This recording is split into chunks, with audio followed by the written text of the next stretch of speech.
Alam mo, napakaduwag mo. Ayaw mo masaktan? Kung hindi ka mananalo sa buhay, wala ka pupuntahan niyan. Alam mo ba kung gaano ka-importante ang failure, ang sakit, para humusay ka at gumaling ka sa buhay?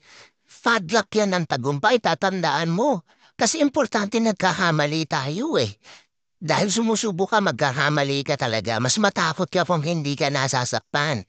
That means you're not doing anything new. That means you're not going outside of your comfort zone. Kung gusto mong magtagumpay sa buhay, yakapin mo ang sakit. Namnamin mo lahat ng pagsubok na ibabato sa ng buhay. Especially dahil ngayon lumalabas ka sa comfort zone mo. Yakapin mo yan. Namnamin mo yan at tanggapin mo ng buong buo. Sabi ko sa'yo, gawin mo yan in a few years, 3, 4, 5 years. Sinasabi ko sa'yo mag-iiba talaga ang buhay mo. And you will be surprised how far you have come because you have embraced the pain.